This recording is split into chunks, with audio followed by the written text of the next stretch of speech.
అందరికీ welcome back అండి. So గత లాస్ట్ వీడియోలో వచ్చేసి మనం సుకన్య సమృద్ధి అకౌంట్ అండ్ మహిళా సమ్మాన్ సేవింగ్ సర్టిఫికేట్స్ గురించి తెలుసుకోవడం జరిగింది. ఈ వీడియోలో వచ్చేసి మనం కేవీపీ అండ్ ఎన్ఎస్సి గురించి తెలుసుకుందాం friends. KVP and NSC. KVP అంటే ఏంటంటే కిసాన్ వికాస్ పత్ర అండ్ ఎన్ఎస్సి అంటే నేషనల్ సేవింగ్ సర్టిఫికేట్స్ అనేది గుర్తుపెట్టుకోండి, ఓకేనా. తర్వాత వచ్చేసి ఈ Kisan Vikas Patra and national saving certificates అనేది ఒకప్పుడు మనం బాండ్స్ రూపంలో ఇచ్చేవాళ్ళు, అంటే ఒక సర్టిఫికేట్ లాగా ఉండేవి, ఆ ఫామ్లో ఇచ్చేవాళ్ళు. సరే, ఇప్పుడైతే ఏంటంటే ఇప్పుడు మనకు ఈ ఎంఎస్ఎస్సి కావచ్చు, ఒకవేళ కిసాన్ వికాస్ పత్ర కావచ్చు, లేదా నేషనల్ సేవింగ్ సర్టిఫికేట్స్ కావచ్చు, ఏదైనా కానీ అన్ని పాస్బుక్ రూపంలోనే ఇస్తున్నాం. అంటే ఏ అకౌంట్ ఓపెన్ చేసినా కూడా సర్టిఫికేట్స్ కానీ బాండ్స్ కానీ ఇలాంటివి అయితే లేవు ప్రజెంట్. మనకు అన్నీ కూడా ఈ సేవింగ్స్ స్కీమ్స్కి సంబంధించినవన్నీ కూడా పాస్బుక్ రూపంలోనే ఇచ్చేస్తాం అనమాట, ఓకేనా. ఫస్ట్ వచ్చేసి ఎన్ఎస్సి గురించి తెలుసుకుందాం friends. NSC national saving certificates, ఓకేనా. నేషనల్ సేవింగ్ సర్టిఫికేట్స్ అంటే ఏంటంటే, సో జనరల్గా ఇది ఒక సేవింగ్స్ స్కీమ్ అనమాట. దీంట్లో వచ్చేసి ప్రజెంట్ వచ్చేసి ఇంట్రెస్ట్ రేట్ వచ్చేసి 7.7% ఉందండి. 7.7%. అది కూడా ఇంట్రెస్ట్ ఏంటంటే కాంపౌండెడ్ యాన్యువల్లీ, అంటే సంవత్సరానికి ఒకసారి కాంపౌండ్గా అట్లా ఇయర్లీ కాంపౌండ్ చేసుకుంటూ 5 years తర్వాత దీని మెచ్యూరిటీ టైం ఎంతంటే 5 years అనమాట, ఓకేనా. సో నేషనల్ సేవింగ్ సర్టిఫికేట్స్ యొక్క మెచ్యూరిటీ టైం ఎంత అంటే 5 years అనమాట, ఓకేనా, గుర్తుపెట్టుకోండి. తర్వాత ఈ అకౌంట్ను వచ్చేసి ఈ నేషనల్ సేవింగ్ సర్టిఫికేట్స్ను ఎవరు ఓపెన్ చేయవచ్చు? జనరల్గా మనం ఎస్బీ ఆర్డీ చదువుకునేటప్పుడు మనం ఏ విధంగా అయితే రూల్స్ ఉన్నాయో, ఎస్బీ అయితే మ్యాక్సిమం అప్ టు 2% వరకు అకౌంట్ ఓపెన్ చేసుకోవచ్చు. సింగిల్గానే ఓపెన్ చేసుకోవచ్చు, జాయింట్గా అయినా ఓపెన్ చేసుకోవచ్చు. ఇంకొక సేవింగ్స్ అకౌంట్లో ఇంకోటి ముఖ్యమైన విషయం ఏంటంటే, ఎస్బీ అకౌంట్లో వచ్చేసి సింగిల్ అకౌంట్ నుంచి జాయింట్కి కానీ, జాయింట్ అకౌంట్ నుంచి సింగిల్ అకౌంట్గా కానీ కన్వర్ట్ చేయడానికి అవకాశం లేదనేది గుర్తుపెట్టుకోండి ఫ్రెండ్స్, ఓకేనా. సింగిల్ అకౌంట్ ఓపెన్ చేస్తే సింగిల్ అకౌంట్ నుంచి జాయింట్గా కానీ, లేదా జాయింట్ అకౌంట్ నుంచి సింగిల్గా కానీ కన్వర్షన్ అనేది లేదు అనేది గుర్తుపెట్టుకోండి, ఓకేనా. ఇండివిజువల్ అకౌంట్ ఓపెన్ చేసుకుంటే ఇండివిజువల్గానే ఉండాలి, జాయింట్గా అకౌంట్ ఓపెన్ చేసుకుంటే జాయింట్గానే ఉండాలి. జాయింట్ అకౌంట్లో ఎవరైనా ఒకరు చనిపోతే కన్నా ఆ అకౌంట్ను ఒకవేళ ఇంకొక పర్సన్కి సింగిల్ అకౌంట్ లేకపోతే అలాగే కంటిన్యూ చేసుకోవచ్చు. ఒకవేళ సింగిల్ అకౌంట్ ఉన్నట్టయితే జాయింట్ అకౌంట్ అనేది క్లోజ్ చేసుకోవాలనేది గుర్తుపెట్టుకోండి. బట్ సింగిల్ అకౌంట్ నుంచి జాయింట్ కానీ, జాయింట్ అకౌంట్ నుంచి సింగిల్ అకౌంట్ కానీ కన్వర్షన్ అయితే సేవింగ్స్ అకౌంట్లో లేదనే విషయం కూడా గుర్తుపెట్టుకోండి, ఓకేనా. సో ఆ అకౌంట్స్ అనేవి జాయింట్ అకౌంట్ అనేది ఎస్బీలో 2% వరకు మ్యాక్సిమం ఓపెన్ చేసుకోవచ్చు. అలాగే ఒక ఆర్డీ కానీ, ఒక టీడీ కానీ, లేదా ఒక నేషనల్ సేవింగ్ సర్టిఫికేట్స్ కానీ జాయింట్ అకౌంట్ ఓపెన్ చేసి అప్ టు 3 adults వరకు, అంటే 3% వరకు మన అకౌంట్స్ అనేది ఓపెన్ చేసుకోవచ్చు అనేది గుర్తుపెట్టుకోండి, ఓకేనా. సో 3% వరకు, సో జాయింట్ అకౌంట్ అనేది 3% వరకు అకౌంట్ ఓపెన్ చేసుకోవచ్చు. సింగిల్ పర్సన్, ఒక సింగిల్ అడల్ట్ 18 years దాటిన వాళ్ళు ఎవరైనా కానీ ఒక single adult national saving certificates account open చేసుకోవచ్చు. తర్వాత వచ్చేసి జాయింట్ అకౌంట్ అప్ టు 3% వరకు జాయింట్ అకౌంట్గా ఓపెన్ చేసుకోవచ్చు. తర్వాత వచ్చేసి a guardian on behalf of a minor, ఒక మైనర్ పేరు మీద కూడా ఒక గార్డియన్ అకౌంట్ ఓపెన్ చేసుకోవచ్చు. అలాగే ఒక గార్డియన్ ద్వారా an unsound mind person, unsound mind అంటే మతిస్థిమితం లేనటువంటి ఒక పర్సన్కి కూడా గార్డియన్ ద్వారా అకౌంట్ ఓపెన్ చేయవచ్చు. ఒకవేళ 10 years దాటిన వాళ్ళు ఎవరైనా మైనర్ ఉంటే వాళ్ళు కూడా సొంతంగా అకౌంట్ ఆపరేట్ చేసుకోవడానికి ఈ నేషనల్ సేవింగ్ సర్టిఫికేట్స్ అకౌంట్స్ అనేది ఓపెన్ చేసుకోవచ్చు అనేది గుర్తుపెట్టుకోండి. తర్వాత ఈ అకౌంట్ నేషనల్ సేవింగ్ సర్టిఫికేట్ అకౌంట్లో మినిమం బ్యాలెన్స్ ఎంత అని పెట్టిస్తే కనుక మినిమం మనం అకౌంట్ ఓపెన్ చేయాల్సిన మినిమం బ్యాలెన్స్ వచ్చేసి 1000 rupeesతో మనం అకౌంట్ ఓపెన్ చేయొచ్చు. ఒక నేషనల్ సేవింగ్ సర్టిఫికేట్స్ అనేటటువంటి అకౌంట్ మినిమం 1000 rupeesతో మనం అకౌంట్ ఓపెన్ చేయొచ్చు. తర్వాత 1000 పైన మనం ఎంత అమౌంట్కి మనం డిపాజిట్ చేయొచ్చు అంటే అదేనే 100తో మల్టిపుల్ అయ్యి ఉండాలి అనేది గుర్తుపెట్టుకోండి. ఒకవేళ 1000 తర్వాత నేను 1100 వేయచ్చా అంటే వేసుకోవచ్చు, తప్పులేదు. 1200 వేసుకోవచ్చు, 1500 వేసుకోవచ్చు. ఇట్లా ఏ అమౌంట్ అయినా కానీ 1000 పైన వేసేటటువంటి అమౌంట్ అనేది 100తో మల్టిపుల్ అయ్యి ఉండాలి అనేది గుర్తుపెట్టుకోండి ఫ్రెండ్స్, ఓకేనా. సో మినిమం అమౌంట్ వచ్చేసి 1000 పైన డిపాజిట్ చేయాలనుకుంటే 100 మల్టిపుల్తో ఉండాలి. తర్వాత మ్యాక్సిమం లిమిట్ అంటూ ఏమీ ఉండదు దీనికి. ఒక నేషనల్ సేవింగ్ సర్టిఫికేట్కి మ్యాక్సిమం అమౌంట్ అంటూ ఏమీ ఉండదు, ఎంత అమౌంట్ అయినా డిపాజిట్ చేసుకోవచ్చు. తర్వాత వచ్చేసి ఎన్ని నెంబర్ ఆఫ్ అకౌంట్స్ అయినా కానీ ఓపెన్ చేసుకోవచ్చు. ఒక నెలలో కావచ్చు, ఒక ఫైనాన్షియల్ ఇయర్లో కావచ్చు, ఇన్ని అకౌంట్సే ఉండాలని కూడా లేదు. ఒక లైఫ్ టైంలో ఒక కస్టమర్ వచ్చేసి ఎన్ని ఎన్ఎస్సి అకౌంట్స్ అయినా ఓపెన్ చేసుకోవచ్చు, ఎంత అమౌంట్కైనా తీసుకోవచ్చు. తర్వాత వచ్చేసి ఈ ఎన్ఎస్సిలో మనం డిపాజిట్ చేసేటువంటి అమౌంట్ వచ్చేసి income tax act under section 80C ప్రకారము మనం సేవింగ్స్ కింద ఈ ఎన్ఎస్సిలో ఓపెన్ చేసినటువంటి అమౌంట్ని మనం సేవింగ్స్ కింద చూపించుకోవచ్చు అనేది గుర్తుపెట్టుకోండి ఫ్రెండ్స్. ఓకేనా. తర్వాత వచ్చేసి ఎన్ఎస్సిలో మనం పిఎంసి చేయొచ్చా అనేది గుర్తుపెట్టుకోండి. పిఎంసి చేయొచ్చా చేయకూడదా? పిఎంసి అంటే premature closure. National saving సర్టిఫికేట్ను 5 years వరకు క్లోజ్ చేసుకునే దానికి లేదు, ఎక్సెప్ట్ సమ్ సర్కమ్స్టాన్సెస్, ఎక్సెప్ట్ కొన్ని కేసుల్లో తప్ప మామూలుగా అయితే ప్రీ మెచ్యూర్ క్లోజర్గా చేయడానికి లేదు. ఈ ఎన్ఎస్సికి లాక్ ఇన్ పీరియడ్ అంటారు, మామూలుగా గుర్తుపెట్టుకోండి. లాక్ ఇన్ పీరియడ్ అంటే ఆ టైం వరకు మనం క్లోజ్ చేసేదానికి లాక్ ఇన్ పీరియడ్ వచ్చేసి 5 years అనమాట. ఒకవేళ ఆర్డీ అకౌంట్ కంటే 3 years వరకు మనం ప్రీ మెచ్యూర్ క్లోజర్ చేయడానికి లేదు, ఎక్సెప్ట్ డెత్ కేసెస్ అనమాట. సో ఇక్కడ కూడా ఎన్ఎస్ అనేది 5 years వరకు మామూలు అయితే ప్రీ మెచ్యూర్ క్లోజర్ చేయకూడదు. బట్ ఇప్పుడు డెత్ కేసెస్, ఒకవేళ ఎప్పుడు డెత్ కేసులు జరిగినప్పుడు అంటే ఈ అకౌంట్ ఓపెన్ చేసినటువంటి డిపాజిటర్ కానీ డెత్ కేసెస్లో చనిపోయినప్పుడు కానీ, లేదా ఫోర్ఫీచర్ బై ప్లెడ్జీ, గెజిటెడ్ ఆఫీసర్కి ఈ ఎన్ఎస్సి అనేది ప్లెడ్జింగ్ పెట్టినట్టయితే, అంటే తాకట్టు పెట్టినట్టయితే ఆ ప్లెడ్జీ వాళ్ళు ఈ ఎన్ఎస్సిని 5 years ముందే క్లోజ్ చేసుకోవచ్చు. లేదా ఒక కోర్ట్ ఆర్డర్ ద్వారా, ఒక కోర్ట్ ఆర్డర్ కానీ ఇచ్చినట్లయితే ఈ ఎన్ఎస్సి అకౌంట్స్ని కూడా క్లోజ్ చేసుకోవచ్చు అనేది గుర్తుపెట్టుకోండి ఫ్రెండ్స్.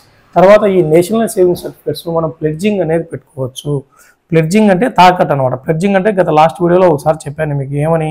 ప్లెడ్జింగ్ అంటే ఫర్ ఎగ్జాంపుల్ నా దగ్గర ఈ సర్టిఫికేట్స్ ఉన్నాయి, 1 లక్ష 2 లక్షలకో సర్టిఫికేట్స్ ఉన్నాయనుకున్నాం. నేను వచ్చేసి వాటి మీద అమౌంట్ అవసరమైంది, నేను ఒకవేళ బ్యాంకు కానీ అట్లా వెళ్ళి నేను ఏం చేయొచ్చు అంటే వాటిని తాకట్టు ప్లెడ్జింగ్ పెట్టేసి నేను వాటి మీద లోన్ తీసుకోవచ్చు. ఆ లోన్ తీసుకున్న దానికి ఇంత బ్యాంకు రేట్ ప్రకారం ఇంట్రెస్ట్ అనేది ఉంటుంది. ఆ ఇంట్రెస్ట్ కట్టిన తర్వాత ఆ ప్రిన్సిపల్ అమౌంట్ ఇంట్రెస్ట్ లోన్ కట్టిన తర్వాత నేను బాండ్స్ అవి వెనక్కి తెచ్చుకుంటాను, ప్లెడ్జ్ రిలీజ్ చేసుకుంటాను అట్లా అనమాట. ఒకవేళ ఆ ప్లెడ్జింగ్ మన లోన్ కట్టకపోయినట్టయితే ఆ ప్లెడ్జి మనం ఎవరికైతే ప్లెడ్జింగ్ పెట్టామో వాళ్ళు పోస్ట్ ఆఫీస్ను సంప్రదించి ఆ బాండ్స్ని క్లోజ్ చేసుకునేటువంటి అవకాశం ఉంటుంది అనేది గుర్తుపెట్టుకోండి. దట్ ఈస్ ది ప్లెడ్జింగ్ అనమాట. ప్లెడ్జింగ్ మనం ఎవరికి పెట్టుకోవచ్చు, ప్రెసిడెంట్ ఆఫ్ ఇండియాకి కానీ, గవర్నర్ ఆఫ్ స్టేట్స్ కానీ, ఒక ఆర్బీఐకి కానీ, ఒక షెడ్యూల్డ్ బ్యాంక్స్కి కానీ, ఒక కోఆపరేటివ్ బ్యాంక్స్కి కానీ, కోఆపరేటివ్ సొసైటీస్కి కానీ, ఒక గవర్నమెంట్ సంస్థలకు కానీ, ఒక లోకల్ అథారిటీస్కి కానీ, ఒక హౌసింగ్ ఫైనాన్స్ కంపెనీస్కి కానీ, తర్వాత వచ్చేసి ఇంకా ఏమున్నాయి మనకు తెలిసినటువంటి ఏవైతే కార్పొరేషన్స్, గవర్నమెంట్ కావచ్చు ప్రైవేట్ కావచ్చు, ఇటువంటి వాటికి అన్నిటికి కూడా మనం ఈ ప్లెడ్జింగ్ అనేది పెట్టుకోవచ్చు అనేది గుర్తుపెట్టుకోండి. ఓకేనా. మెచ్యూరిటీ టైం వచ్చేసి 5 years తర్వాత national saving certificates maturity amount అనేది వస్తుంది. ఇది గుర్తుపెట్టుకోండి ఫ్రెండ్స్. ఓకేనా. సో నేషనల్ సేవింగ్ సర్టిఫికేట్స్లో మనం ఏమేమి పాయింట్స్ తెలుసుకున్నాం. మినిమం అమౌంట్ ఎంత, 1000 rupees పైన ఎంత డిపాజిట్ ఉంటే 100 multipleతో చేయాలి. మ్యాక్సిమం నో లిమిట్, ఎన్ని నెంబర్ ఆఫ్ అకౌంట్స్ అయినా ఓపెన్ చేసుకోవచ్చు. దీన్ని 5 years వరకు క్లోజ్ చేయాలి. 5 yearsలో క్లోజ్ చేసుకోవాలనుకుంటే అది వచ్చేసి ప్రీమెచ్యూర్ క్లోజర్ ఎట్లా, death of account holder death అయినప్పుడు కానీ, లేదా ఒక ఫోర్ఫీచర్ బై ప్లెడ్జీ వాళ్ళు తాకట్టు పెట్టినప్పుడు జప్తు చేసుకోవడం కానీ, లేదా ఒక కోర్ట్ ఆర్డర్ ద్వారా కానీ మనం ప్రీమెచ్యూర్ క్లోజర్ చేసుకోవచ్చు. అలాగే ప్లెడ్జింగ్ కూడా పెట్టుకోవచ్చు మనం. తర్వాత వచ్చి ఎన్ఎస్సిని ఒక పర్సన్ నుంచి ఇంకొక పర్సన్కి ట్రాన్స్ఫర్ కూడా చేసుకోవచ్చు అనేది గుర్తుపెట్టుకోండి. ట్రాన్స్ఫర్ చేసుకోవచ్చు, 1 person నుంచి అనదర్ పర్సన్కి ట్రాన్స్ఫర్ చేసుకోవచ్చు. ఎటువంటి సందర్భాల్లో ట్రాన్స్ఫర్ చేసుకోవచ్చు అంటే ఒక అకౌంట్ డెత్ అకౌంట్ ఓపెన్ చేసింటే ఒక డిపాజిటర్ డెత్ అయినప్పుడు, అంటే డిపాజిటర్ చనిపోయినప్పుడు ఆ డిపాజిటర్ పేరు మీద నుంచి నామినీకి ట్రాన్స్ఫర్ చేసుకోవచ్చు. లేదా ఒక ప్లెడ్జింగ్ పెట్టింటారు కదా, ప్లెడ్జింగ్ పెట్టినప్పుడు వచ్చేసి ఈ డిపాజిటర్ నుంచి ఆ ప్లెడ్జీకి ఎవరైతే ఉన్నారో ఈ వాళ్ళ అమౌంట్ కట్టకపోతే ఆ ప్లెడ్జీకి కూడా ట్రాన్స్ఫర్ చేసుకోవచ్చు. ఒక కోర్ట్ ఆర్డర్ ద్వారా ట్రాన్స్ఫర్ చేయొచ్చు. తర్వాత వచ్చేసి ఈ జాయింట్ అకౌంట్స్ ఎవరైతే ఉంటారో, joint accounts for example 3 open చేసి ఒకరు చనిపోయినట్టుగా మిగతా 2 పేరు మీద కూడా అవి ఎన్ఎస్ అనేది ట్రాన్స్ఫర్ చేయవచ్చు. ఇటువంటి సందర్భాల్లో ఎన్ఎస్ అనేది from 1 person to another person అనేది ట్రాన్స్ఫర్ కూడా చేయొచ్చు అనేది గుర్తుపెట్టుకోండి ఫ్రెండ్స్. ఓకేనా. ఇది నేషనల్ సేవింగ్ సర్టిఫికేట్స్.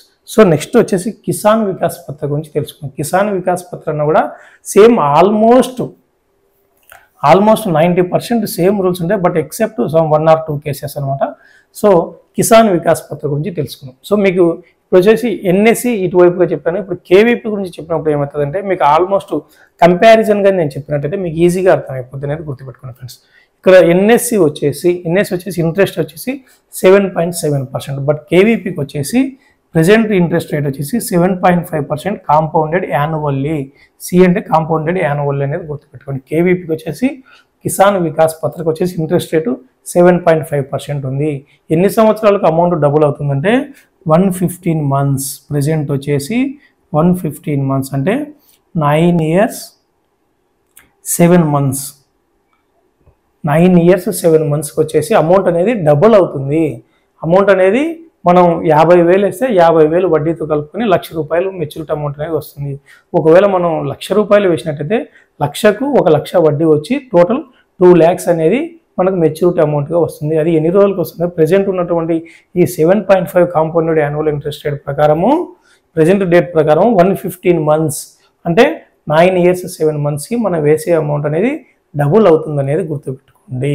ఓకేనా. తర్వాత ఈ కిసాన్ వికాస్ పత్రం ఎవరు ఓపెన్ చేయొచ్చు? సేమ్ లైక్ ఎన్ఎస్సి మాత్రం. ఎన్ఎస్సి లాగే ఒక సింగిల్ అడల్ట్ అకౌంట్ ఓపెన్ చేయొచ్చు, ఒక joint account up to 3 persons వరకు అకౌంట్ ఓపెన్ చేయొచ్చు, అలాగే ఒక గార్డియన్ త్రో ఒక మైనర్ అకౌంట్ ఓపెన్ చేయొచ్చు, అలాగే ఒక గార్డియన్ ద్వారా ఒక అన్సౌండ్ మైండ్ పర్సన్ కూడా అకౌంట్ ఓపెన్ చేయవచ్చు. తర్వాత 10 years అబోవ్ ఉన్నటువంటి మైనర్ ఎవరైతే ఉంటారో వాళ్ళు సొంతంగా ఆపరేట్ చేసుకోవడానికి కూడా ఈ కిసాన్ వికాస్ పత్ర అకౌంట్ని ఓపెన్ చేయొచ్చు. బట్ ఇక్కడ ఎన్ఎస్సిలో వచ్చేసి సెక్షన్ 80C ప్రకారం ఇన్కమ్ ట్యాక్స్ సేవింగ్స్ కింద చూపించుకుంటాం. బట్ కేవీపీకి 80C వర్తించదు, గుర్తుపెట్టుకోండి. మనం ఇంతవరకు చదువుకున్నటువంటి స్కీమ్స్లో ఫస్ట్ ఎస్బీ చదువుకున్నాం, తర్వాత ఆర్బీ చదువుకున్నాం, తర్వాత ఎంఐ చదువుకున్నాం, తర్వాత టీడీ చదువుకున్నాం. టీడీలో వచ్చేసి 5A TD under section 80C ప్రకారం సేవింగ్స్ కింద చూపించుకోవచ్చు. తర్వాత సుకన్య సమృద్ధి అకౌంట్ కూడా సెక్షన్ 80C కింద మనము సేవింగ్స్ కింద చూపించుకోవచ్చు. ఎంఎస్ఎస్సి అయితే మాత్రం సెక్షన్ 80C కింద వర్తించలేదు, గుర్తుపెట్టుకున్నాం. తర్వాత ఈ స్కీమ్స్కి వచ్చేసరికి ఎన్ఎస్సి 80C కింద సేవింగ్స్ కింద చూపించుకోవచ్చు. కేవీపీ మాత్రం 80C కింద సేవింగ్స్కి చూపించుకోవడానికి రాదనేది గుర్తుపెట్టుకోండి ఫ్రెండ్స్.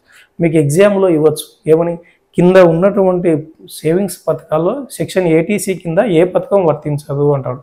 ఒకటి ఎన్ఎస్సి ఇవ్వచ్చు, టీడీ ఇవ్వచ్చు, ఎస్ఎస్సి ఇవ్వచ్చు, ఎంఎస్ఎస్సి ఇవ్వచ్చు. సో ఇట్లా మనకి ఏది 80C కింద వర్తిస్తుంది, ఏది 80C కింద వర్తించదు అనేది నేను ఇందాక చెప్పినప్పుడు అవన్నీ స్కీమ్స్ అన్ని కూడా మీరు నోట్ చేసుకోవడం మర్చిపోవద్దు, గుర్తుపెట్టుకోండి ఫ్రెండ్స్. ఇంతవరకు చెప్పిన స్కీమ్స్లో TD, 5A TD, SSA and NSC ఈ మూడు కూడా సెక్షన్ 80C కింద చూపించుకోవచ్చు. ఎస్బీ, ఆర్డీ చూపించుకోవడానికి రాదు, తర్వాత ఎంఎస్ఎస్సి లేదు, తర్వాత కేవీపీ కూడా లేదు అనేది గుర్తుపెట్టుకోండి ఫ్రెండ్స్. ఓకేనా. తర్వాత వచ్చేసి ఈ కేవీపీ కూడా సేమ్ వచ్చేసి మినిమం 1,000 రూపీస్, మినిమం 1,000 రూపీస్ బ్యాలెన్స్తో అకౌంట్ ఓపెన్ చేయాలి. తర్వాత 1,000 రూపీస్ పైన మనం ఏమైనా అకౌంట్ ఓపెన్ చేయాలనుకుంటే అది 100తో మల్టిపుల్ అయి ఉండాలి. తర్వాత దేర్ ఈజ్ నో లిమిట్, ఇంత లిమిట్ అంటూ కేవీపీకి ఏం లేదు, ఎంత అమౌంట్ అయినా డిపాజిట్ చేసుకోవచ్చు. అలాగే ఎన్ని నెంబర్ ఆఫ్ అకౌంట్స్ అయినా మనం కిసాన్ వికాస్ పత్రలో అకౌంట్లు ఎన్నైనా కానీ ఓపెన్ చేసుకోవచ్చు. సేమ్ ఇక్కడ కూడా, ఇక్కడ వచ్చేసి పిఎంసికి వచ్చేసరికి ప్లెడ్జింగ్ అనేది సేమ్ అండి. ప్లెడ్జింగ్ అనేది కిసాన్ వికాస్ పత్ర కూడా ప్లెడ్జింగ్ పెట్టుకోవచ్చు, అంటే తాకట్టు పెట్టుకొని మనం లోన్ తీసుకోవచ్చు. ఇక్కడ ఒక ప్రెసిడెంట్ ఆఫ్ ఇండియాకి కానీ, ఒక స్టేట్ గవర్నమెంట్ గవర్నర్ ఆఫ్ స్టేట్స్కి కానీ, ఒక ఆర్బీఐకి కానీ, ఒక షెడ్యూల్డ్ బ్యాంక్స్కి కానీ, ఒక కోఆపరేటివ్ బ్యాంక్స్కి కానీ, కోఆపరేటివ్ సొసైటీస్ కావచ్చు, ఒక కార్పొరేషన్స్ కావచ్చు, గవర్నమెంట్ కావచ్చు, ప్రైవేట్ కావచ్చు, ఒక గవర్నమెంట్ కంపెనీస్ కావచ్చు, ఒక హౌసింగ్ ఫైనాన్స్ కంపెనీస్ కావచ్చు, లోకల్ అథారిటీస్ కావచ్చు, వీటన్నిటి కూడా ప్లెడ్జింగ్ పెట్టుకోవచ్చు. తర్వాత సేమ్ కేసెస్లో ట్రాన్స్ఫర్ కూడా సేమ్ అంతేనండి. ఎన్ఎస్సి ఏ విధంగా అయితే మనం 1% నుంచి ఇంకొక పర్సన్కి ట్రాన్స్ఫర్ చేస్తాం, కిసాన్ వికాస్ పత్ర కూడా 1% నుంచి ఇంకొక పర్సన్కి ట్రాన్స్ఫర్ చేయొచ్చు. ఇటువంటి కేసుల్లో ఒక డిపాజిటర్ డెత్ అయినప్పుడు డిపాజిటర్ నేమ్ నుంచి నామినీ నేమ్కి మార్చవచ్చు. అలాగే ప్లెడ్జింగ్ పెట్టినప్పుడు ఆ డిపాజిటర్ నుంచి ప్లెడ్జీకి మనం ట్రాన్స్ఫర్ చేయొచ్చు. అలాగే ఒక కోర్ట్ ఆర్డర్ ద్వారా కూడా మనం ఒక పర్సన్ నుంచి ఇంకొక పర్సన్కి ఈ నేమ్స్ అనేది 1% ఇంకొక పర్సన్కి ట్రాన్స్ఫర్ చేయొచ్చు అనేది గుర్తుపెట్టుకోండి. తర్వాత ప్రీమెచ్యూర్ క్లోజర్ పిఎంసి కూడా సేమ్ ఎన్ఎస్సి లాగే, ఎన్ఎస్సికి ఏదైతే చెప్పానో సేమ్ కేవీపీకి కూడా సేమ్ కేసెస్. పిఎంసి ఎప్పుడు చేస్తారంటే, బట్ ఎన్ఎస్సికి లాకిన్ పీరియడ్ 5 years వరకు క్లోజ్ చేయరు. 5 years ముందే క్లోజ్ చేయాలంటే ఏం చెప్పాను, డెత్ కేసెస్ కానీ, ఒకవేళ 4 feature బై ప్లెడ్జీ గెస్టెడ్ ఆఫీసర్, అంటే పిఎంసీలు అంటే డెత్ అయినప్పుడు కానీ, లేదంటే 4 feature బై ప్లెడ్జీ గెస్టెడ్ ఆఫీసర్ మనం ప్లెడ్జింగ్ పెట్టినప్పుడు ఆ ప్లెడ్జీ అంటే ఎవరైతే ప్లెడ్జింగ్ పెట్టుకున్నారో వాళ్ళు ఏం చేస్తారు, ఈ అకౌంట్ క్లోజ్ చేసుకోవచ్చు టైం కాకముందే. తర్వాత వచ్చేసి ఒక కోర్ట్ ఆర్డర్ ద్వారా అకౌంట్ క్లోజ్ చేసుకోవచ్చు. ఎన్ఎస్సి లాకిన్ పీరియడ్ ఎన్ఎస్సికి 5 years ఉంది కదా, ఇక్కడ కేవీపీకి మాత్రం ఎప్పుడైనా కానీ ఈ డెత్ కేసెస్తో కలిపి ఇవి డెత్ కేసెస్ అయినప్పుడు చేసుకోవచ్చు, ఒక కోటా తర్వాత చేసుకోవచ్చు, ఒక 4 ఫీచర్ అంటే జప్తు చేసినప్పుడు చేసుకోవచ్చు. అలాగే ఎప్పుడైనా కానీ 2 years 6 months కిసాన్ వికాస్ పత్రకు వచ్చేసి లాక్-ఇన్ పీరియడ్ వచ్చేసి అంటే ఆ పీరియడ్ తర్వాత మనం ప్రీమెచ్యూర్గా క్లోజ్ చేసుకోవచ్చు ఫ్రెండ్స్. కిసాన్ వికాస్ పత్రకు వచ్చేసి లాక్-ఇన్ పీరియడ్ వచ్చేసి 2 years 6 months. అంటే డిపాజిటర్ బతికున్నా, కోర్ట్ ఆర్డర్ లేకపోయినా, ఈ 4 ఫీచర్ బై ప్లెడ్జీ లేకపోయినా, ఇలాంటివి ఏం లేకపోయినా కానీ 2 years కిసాన్ వికాస్ పత్ర తీసుకొని 2 years 6 months కంప్లీట్ అయిందంటే మనము ప్రీమెచ్యూర్గా క్లోజ్ చేసుకోవచ్చు. 2 years 6 months క్లోజ్ చేసుకోవచ్చు, 3 years కావచ్చు. ఇంకా ఆ తర్వాత ఎప్పుడైనా కానీ మెచ్యూర్ టైం అయిపోయే లోపల 2 years 6 months దాటిన తర్వాత ఎప్పుడైనా కానీ మనము ప్రీమెచ్యూర్గా కిసాన్ వికాస్ పత్రం క్లోజ్ చేసుకోవచ్చు అని గుర్తుపెట్టుకోండి. బట్ మెచ్యూర్ టైం మాత్రం మీకు చెప్పాను కదా, ప్రజెంట్ ఇంట్రెస్ట్ రేట్ ప్రకారం 9 years 7 months అనేది మెచ్యూర్ టైం అనేది గుర్తుపెట్టుకోండి. బట్ ఇప్పుడు మనం ఎవరైతే క్లాసెస్ వింటున్నారో వీళ్ళందరూ క్యాండిడేట్స్ అందరూ కూడా మనకు ఈ ఇంట్రెస్ట్ రేట్ అనేది ఫైనాన్స్ మినిస్ట్రీ నుంచి ఎవ్రీ 3 months ఒకసారి ఇంట్రెస్ట్ రేట్ రివైజ్ చేయడం జరుగుతుంది. జనవరి టు మార్చ్ ఒక రేట్ ఉంటుంది, తర్వాత ఏప్రిల్ మే జూన్ ఒకటి, జూలై ఆగస్ట్ సెప్టెంబర్ ఒకటి, అక్టోబర్ నవంబర్ డిసెంబర్ ఇలా 3 months ఒకసారి ఇంట్రెస్ట్ రేట్ అనేది రివైజ్ చేయడం జరుగుతుంది. మీకు ఆగస్టులో ఎగ్జామ్ ఉంది కాబట్టి జూలై 1st నుంచి ఇంట్రెస్ట్ రేట్లు అనేది రివైజ్ చేస్తారు.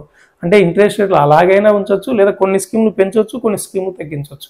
సో జూలై 1st నుంచి మనం అప్డేటెడ్గా ఉండాలనేది గుర్తుపెట్టుకోండి ఫ్రెండ్స్. ఇంట్రెస్ట్ రేట్ల విషయంలో మాత్రం ఒకవేళ మీరు ప్రజెంట్ ఆగస్ట్లో ఎగ్జామ్ వస్తే ప్రజెంట్ ఇంట్రెస్ట్ రేట్ అడిగితేనా అప్పుడు ఉన్నటువంటి అప్డేట్స్ ప్రకారం అప్పుడు ఇంట్రెస్ట్ రేట్లు అనేది మనం రిమైండ్ చేసుకోవాలి, గుర్తుపెట్టుకోవాలి గుర్తుపెట్టుకోండి ఫ్రెండ్స్. ఓకేనా, ఇది Kisan Vikas Patra and national savings certificates friends. So next క్లాస్లో వచ్చేసి సీనియర్ సిటిజన్ సేవింగ్స్ స్కీమ్స్ గురించి తెలుసుకుందాం friends. Thank you for watching.